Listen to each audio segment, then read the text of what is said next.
जुड़े आप लोगों के लिए बहुत ही इंपॉर्टेंट बहुविकल्पीय प्रश्न लेकर आया हूं। तो आज की इस वीडियो को कंप्लीट जरूर वॉच कीजिएगा। दोस्तों, यदि आप भी इस बार बीटीसी फर्स्ट सेमेस्टर यानी बीएलएड फर्स्ट सेमेस्टर के छात्र हैं तो आप इस वीडियो को ज़रूर देखिए, क्योंकि आपके एग्ज़ाम जो है जल्दी ही होने वाले हैं और उन एग्ज़ाम्स में ये क्वेश्चंस पूछे जा सकते हैं। तो पहला क्वेश्चन है BIOS का पूरा नाम क्या है? आपको बताना है BIOS का फुल फॉर्म क्या है। तो इसका सही आंसर हो जाएगा बेसिक इनपुट आउटपुट सिस्टम। दोस्तों, इसका सही आंसर हो जाएगा बेसिक इनपुट आउटपुट सिस्टम। उसके बाद दूसरा क्वेश्चन है वर्तमान में कंप्यूटर में कौन सी नंबर प्रणाली जो है प्रयुक्त की जाती है, या किस नंबर प्रणाली का आपका प्रयोग होता है कंप्यूटर सिस्टम में? तो वो है बाइनरी प्रणाली। यहाँ पर आपका सही आंसर हो जाएगा बाइनरी प्रणाली। उसके बाद क्वेश्चन नंबर 3 है यहाँ पर ड्राइंग क्षेत्र में चाप खींचा जाता है। चाप ड्राइंग क्षेत्र में किससे खींचा जाता है? तो यहाँ पर हो जाएगा इसका सही आंसर ब्रश द्वारा। उसके बाद आपका अगला क्वेश्चन है डाटा को व्यवस्थित करना या उनकी गणना कहलाता है। किसी भी डाटा को आप व्यवस्थित करते हैं या फिर उसकी गणना करते हैं तो उसका सही आंसर हो जाएगा आपका प्रोसेसिंग करना। यहाँ पर इसका सही आंसर हो जाएगा प्रोसेसिंग करना। अगर बढ़ते हैं अगले क्वेश्चन की तरफ, तो यहाँ पर बताया गया है कंप्यूटर का मस्तिष्क कहलाता है। दोस्तों, ये क्वेश्चन जो है बहुत इंपॉर्टेंट है। आप लोगों को लग रहा होगा कि ये बहुत सरल क्वेश्चन है, बट आप इसको मोस्ट इंपॉर्टेंट पे टिक कर दीजिए, क्योंकि ये कई बार भी पूछा जा सकता है। तो यहाँ पर इसका जो सही आंसर हो जाएगा वो हो जाएगा CPU। CPU का अगर आपसे कोई फुल फॉर्म पूछ ले तो सेंट्रल प्रोसेसिंग यूनिट होता है। तो ये चीज़ आपको याद रखनी है। इसके बाद अगर क्वेश्चन नंबर 6 पर आएँ तो यहाँ पर है निम्नलिखित में से आउटपुट का माध्यम होता है। तो आउटपुट का माध्यम यहाँ पर आपका सीधे स्कैनर हो जाएगा। कीबोर्ड क्या है आपका? आउटपुट यूनिट है। बाकी ये स्कैनर, प्रिंटर और माउस क्या है आपके? इनपुट यूनिट हैं। अगर आपको जो है इनपुट आउटपुट नहीं पता है तो इसको ज़रूर से याद कर लीजिए, क्योंकि इनपुट आउटपुट आपसे हर बार पूछा जाता है। दोस्तों, कंप्यूटर 7वां क्वेश्चन है कंप्यूटर स्क्रीन के बैकग्राउंड को किस नाम से जाना जाता है? ये 2022 में आया हुआ क्वेश्चन है। यहाँ पर आप देख सकते हैं 4 ऑप्शन मिलते हैं आपको, विंडो फ्रेम, एप्लीकेशन और डेस्कटॉप। तो इसका सही आंसर हो जाएगा आपका डेस्कटॉप। तो इसका जो सही आंसर हो जाएगा वो हो जाएगा डेस्कटॉप। क्वेश्चन नंबर 8 की ओर बढ़ते हैं। तो यहाँ पर क्वेश्चन नंबर 8 है हार्डवेयर शब्द का अर्थ होता है कंप्यूटर के। हार्डवेयर जो होता है वो बाहरी चीज़ होती है, ये आपको जो है हमेशा से याद रखना है। तो यहाँ पर इसका सही आंसर हो जाएगा भौतिक पुर्जों से। क्वेश्चन नंबर 9 की तरफ बढ़ते हैं। तो यहाँ पर आपको से क्वेश्चन नंबर 9 पूछा गया है कुंजी पटल का दूसरा नाम क्या है? दोस्तों, कुंजी पटल को कीबोर्ड कहते हैं, आपको ये हमेशा याद रखना है। इसका सही आंसर हो जाएगा कीबोर्ड। अगर आपको कहीं भी कुंजी पटल दिखे तो आपको सिर्फ और सिर्फ कीबोर्ड पर क्लिक कर देना है। उसके बाद यहाँ पर है साइंटिफिक मीट किस एप्लीकेशन का भाग है? तो ये आपको जो है बहुत ही इंपॉर्टेंट क्वेश्चन है, इसको भी आपको याद में रखना है। साइंटिफिक मीट जो है ये आपका कैलकुलेटर का एक भाग है। क्वेश्चन नंबर 11 मिनी कंप्यूटर को एक साथ प्रयोग कर सकते हैं। अब यहाँ पर पूछा गया है कि मिनी कंप्यूटर जो होते हैं उनको एक साथ कितने लोग जो है यूज़ कर सकते हैं? तो इसका सही आंसर आपका हो जाएगा 7 नंबर यानी 64 व्यक्ति। एक मिनी कंप्यूटर को एक साथ 64 व्यक्ति जो है वो यूज़ कर सकते हैं। क्वेश्चन नंबर 12 की ओर हम बढ़ते हैं यहाँ से। क्वेश्चन नंबर 12 आपसे पूछा गया है प्रथम इलेक्ट्रॉनिक कंप्यूटर अस्तित्व में आया। कहने मतलब प्रथम जो इलेक्ट्रॉनिक कंप्यूटर है वो चलन में कब आया या फिर वो उसका यूज कब किया गया? तो इसका सही आंसर हो जाएगा 1930। दोस्तों, ये क्वेश्चन आपका बहुत मोस्ट इंपॉर्टेंट है, तो इस क्वेश्चन को आपको हमेशा याद में जरूर रखना है। क्वेश्चन नंबर 13 की ओर बढ़ते हैं। तो यहाँ पर क्वेश्चन नंबर 13 है 5वीं पीढ़ी यानी 5th जनरेशन के कंप्यूटर का उदाहरण है। यानी ये जो 4 आपके कंप्यूटर दिए गए हैं इनमें से जो है 5th जनरेशन का कंप्यूटर कौन सा है? तो इसका सही आंसर हो जाएगा A नंबर यानी IMB 701। ये भी क्वेश्चन आपका मोस्ट इंपॉर्टेंट की श्रेणी में है, तो इसको आप जो है हमेशा अपने दिमाग में याद रखेंगे। दोस्तों, क्वेश्चन नंबर 14 है कंप्यूटर का दिमाग होता है। मैंने आप लोगों को अभी पढ़ाया था जो है ऊपर के क्वेश्चन में CPU जो होता है वो कंप्यूटर का दिमाग होता है। CPU का फुल फॉर्म होता है central processing unit. Question number 15 देखेंगे इंटरनेट सिक्योरिटी से संबंधित प्रमुख टूल्स हैं। यानी जो इंटरनेट सिक्योरिटी होती है उससे संबंधित जो प्रमुख टूल हैं वो कौन से हैं? तो यहाँ पर फायरवॉल्स है, आपका वर्चुअल प्राइवेट नेटवर्क्स है और वायरस प्रोटेक्शन है। तो ये तीनों ऑप्शन आपके सही हो जाएंगे। तो यहाँ पर हम बढ़ते हैं क्वेश्चन नंबर 16 की ओर। तो यहाँ पर क्वेश्चन नंबर 16 है आधुनिक कंप्यूटर के जन्मदाता कहते हैं। यहाँ पर ये बहुत इंपॉर्टेंट क्वेश्चन है, इसको आपको नोट कर लेना है। आधुनिक कंप्यूटर के जन्मदाता हैं वो चार्ल्स बेबेज हैं। इनको कंप्यूटर का खोजकर्ता भी कहा जाता है। क्वेश्चन नंबर 17 पर आते हैं। तो क्वेश्चन नंबर 17 है चार्ल्स बेबेज के प्रथम मैकेनिकल कंप्यूटर को जाना जाता है। यानी जो चार्ल्स बेबेज द्वारा प्रथम कंप्यूटर मैकेनिकल कंप्यूटर था उसको किस चीज़ के नाम से जाना जाता है? तो यहाँ पर आप देख सकते हैं उसको कैलकुलेटर के नाम से जाना जाता है। ये भी आपका इंपॉर्टेंट क्वेश्चन है, इसको आपको याद में रखना। क्वेश्चन नंबर 18 पर आते हैं। तो क्वेश्चन नंबर 18 है प्रारंभिक इलेक्ट्रॉनिक कंप्यूटर था, यानी जो सबसे पहला इलेक्ट्रॉनिक कंप्यूटर था वो कौन था, तो उसका नाम है ABC। ABC क्या था आपका, प्रथम इलेक्ट्रॉनिक कंप्यूटर था। क्वेश्चन नंबर 19 की ओर बढ़ते हैं। CPU का पूरा नाम क्या है, मैंने 3 बार आपको बता दिया है, इसका नाम है central processing unit. Answer number 7। अब बढ़ते हैं अपने अगले क्वेश्चन की ओर, क्वेश्चन नंबर 20। तो यहाँ पर क्वेश्चन नंबर 20 में आप देख सकते हैं तथ्यों तथा अंकों को सुव्यवस्थित रूप से एकत्र करने की क्रिया को कहते हैं, यानी जो भी आपके तथ्य और अंक होते हैं उनको एक निश्चित क्रम में रखने की क्रिया को क्या कहते हैं, तो इसका सही आंसर हो जाएगा सारणीय, यानी जो सारिणी बनती है उसी से ये शब्द लिया गया है। दोस्तों क्वेश्चन नंबर 21 पर आते हैं। भारत में विकसित सुपर कंप्यूटर है, यानी भारत के जो विकसित सुपर कंप्यूटर है उसको किस नाम से जाना जाता है, तो उसको जाना जाता है परम 10,000 के नाम से। ये क्वेश्चन भी आपका इम्पॉर्टेंट है, इसको आपको याद में रखना है। क्वेश्चन नंबर 22 पर आते हैं। भौतिक राशियों की गणना में प्रयुक्त होते हैं, यानी जो भौतिक राशि होती है उनकी गणना में कौन सी चीज़ें प्रयुक्त होती हैं, तो यहाँ पर आप देखिए एनालॉग कंप्यूटर, जो एनालॉग कंप्यूटर्स होते हैं वो भौतिक राशियों की गणना में प्रयुक्त होते हैं। दोस्तों बाइनरी कोड क्या कहलाता है, अगला क्वेश्चन है आपका 23। बाइनरी कोड क्या कहलाता है, तो इसका मतलब होता है मशीनरी भाषा, यानी जो कंप्यूटर की भाषा होती है उसको बाइनरी भाषा कहा जाता है।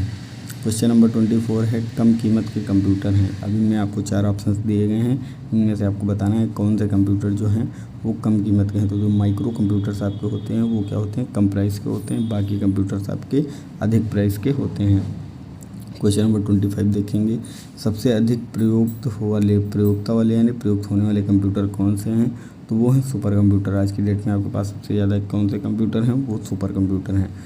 शिक्षा में कंप्यूटर का प्रयोग होता है, ये बहुत ही जो है आसान प्रश्न है, ये आप अपने आप से भी कर सकते हैं। शिक्षा में कंप्यूटर का प्रयोग होता है परीक्षा परिणाम घोषित करने में, विद्यार्थियों को पढ़ाने के लिए, शिक्षा प्रशासन में, ये तीनों चीज़ों में होता है। तो आपका सही ऑप्शन जो हो जाएगा वो उत्तर नंबर 10 हो जाएगा।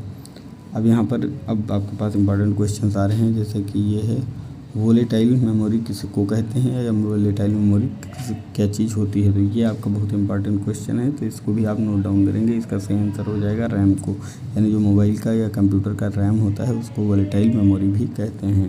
क्वेश्चन नंबर 28 देखेंगे।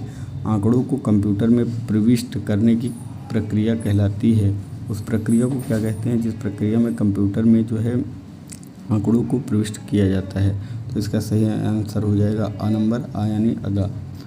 इसके बाद क्वेश्चन नंबर 29 पर बढ़ते हैं। कोई 29 है कंप्यूटर का दिमाग होता है, फिर मैंने आपको बता दिया कंप्यूटर का दिमाग जो है वो CPU होता है। CPU मतलब सेंट्रल प्रोसेसिंग यूनिट। आप देख सकते हैं ये क्वेश्चन कम से कम 3 से 4 बार रिपीट हुआ है, तो इसको आप मोस्ट इम्पॉर्टेंट की कैटेगरी में डाल सकते हैं। दोस्तों इनपुट डिवाइस क्या है, मैंने अभी आपको बताया था इनपुट डिवाइस और आउटपुट डिवाइस।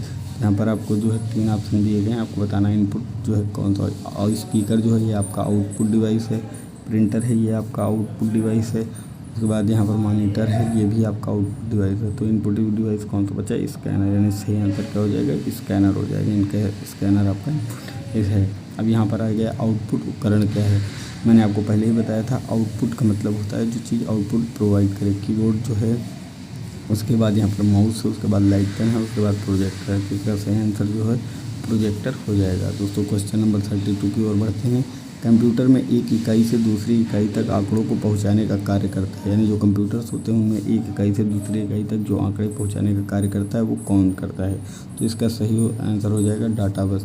जो डाटा बस होता है वही आपके जो है कंप्यूटर की इकाई को इधर से उधर करने के लिए काम करता है। क्वेश्चन नंबर 33 देखेंगे। कंप्यूटर प्रोग्राम कहलाते हैं, तो कंप्यूटर प्रोग्राम क्या कहलाते हैं, सॉफ्टवेयर होते हैं वही कंप्यूटर प्रोग्राम जो है प्रोग्राम कहलाते हैं। क्वेश्चन नंबर 34 पर आएंगे।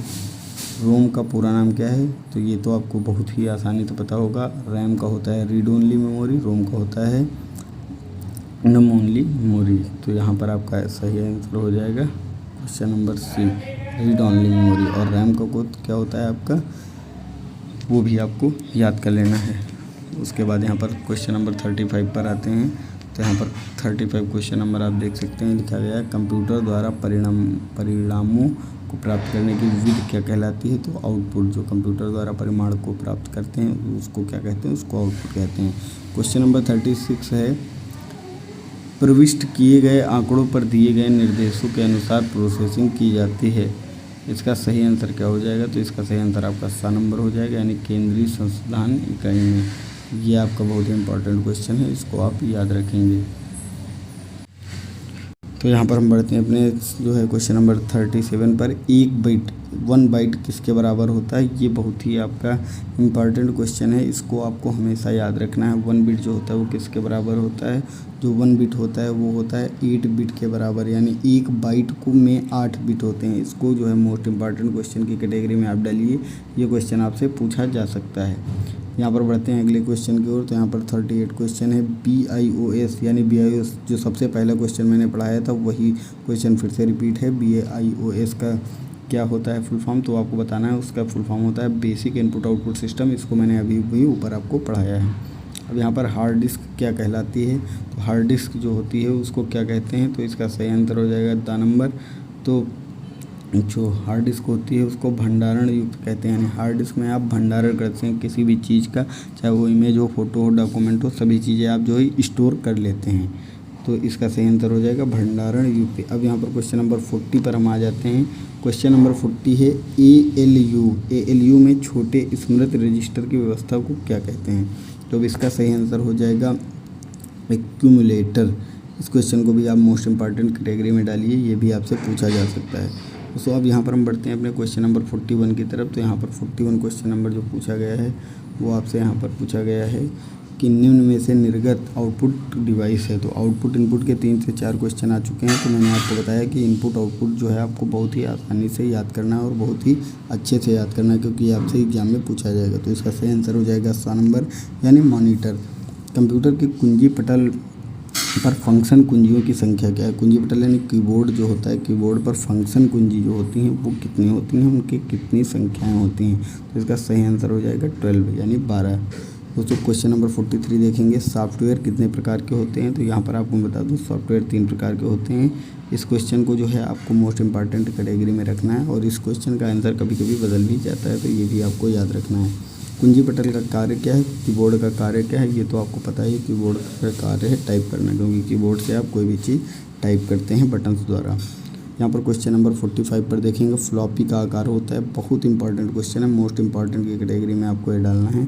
इसका सही आंसर होगा उपरोक्त सभी, यानी 3.5 इंचेस भी हो सकता है, 5.25 इंचेस भी हो सकता है और 8 इंचेस भी हो सकता है। तो ये भी जो है मोस्ट इंपॉर्टेंट कैटेगरी में आपका क्वेश्चन आ जाएगा।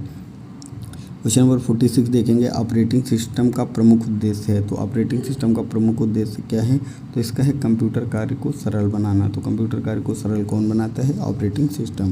कंट्रोल यूनिट होता है, अब आपको बताना है कंट्रोल यूनिट कौन सा होता है, तो वो होता है CPU में। तो कंट्रोल यूनिट यानी CPU का क्या आपका फुल फॉर्म होता है? मैंने बताया था सेंट्रल प्रोसेसिंग यूनिट, और इसी को क्या कहते हैं? कंप्यूटर का दिमाग भी कहते हैं। दोस्तों रीसेट बटन का प्रयोग क्या करने के लिए होता है? ये तो आप लोगों को पता ही होगा, कंप्यूटर को दोबारा प्रारंभ करने के लिए होता है। तो कंप्यूटर को दोबारा प्रारंभ अगर आपको करना है तो आपको रीसेट करना होगा। जैसे आप स्मार्टफोन्स में रीसेट करते हैं, सेम उसी तरह आप जो है कंप्यूटर को भी रीसेट कर सकते हैं। तो ये क्वेश्चन भी आपका इंपॉर्टेंट कैटेगरी में आएगा। इसके बाद यहाँ पर 49 क्वेश्चन नंबर है, न्यूमेरिक की होती है। अब ये बहुत इंपॉर्टेंट क्वेश्चन है, ये भी पूछा जा सकता है आपसे। तो जो न्यूमेरिक की होती है उसको कहते हैं कीबोर्ड में। ये कहाँ होती है? कीबोर्ड में होती है। क्वेश्चन नंबर 50 पर आएंगे। निर्देशों को प्रोसेसर तक भेजने के लिए कौन काम करता है, या फिर कौन से बटन हम दबाते हैं? तो इसका सही आंसर हो जाएगा आ नंबर, इंटर बटन को। तो यहाँ पर आपको इंटर बटन दबा देना है। इंटर बटन तो लगभग सभी लोग जानते होंगे। अब कैप्स लॉक बटन से क्या होता है? कैप्स लॉक बटन से जो है आपके अक्षर जो है जिसमें आप कर देंगे कैपिटल में तो कैपिटल रहेंगे, स्मॉल में कर देंगे तो स्मॉल में रहेंगे। तो इसका सही आंसर जो हो जाएगा, अक्षर छोटे बड़े किए जाते हैं कैप्स लॉक से। दोस्तों आज की क्वेश्चन जो है मैंने 51 क्वेश्चन पिक किए थे, जो कि आपके लिए मोस्ट इम्पॉर्टेंट क्वेश्चन है। अगर आपको जो है BTC या DLED जो चाहे जो कह लीजिए, BTC DLED के अगर आपको जो है डेली क्लास चाहिए तो इस चैनल को जो है सब्सक्राइब करके बेल नोटिफिकेशन को ज़रूर दबा लीजिए, ताकि आप लोगों के लिए जो है हर पेपर से जो टॉप के क्वेश्चन हैं वो मैं आपको प्रोवाइड कराता रहूँ। अगर वीडियो अच्छी लगी हो तो लाइक भी कर दीजिए। अगर आपका कोई भी क्वेश्चन से डाउट हो या आपको लग रहा हो कि ये क्वेश्चन मैंने गलत बता दिया है तो नीचे कमेंट्स में ज़रूर बताइए। वीडियो देखने के लिए आपका धन्यवाद।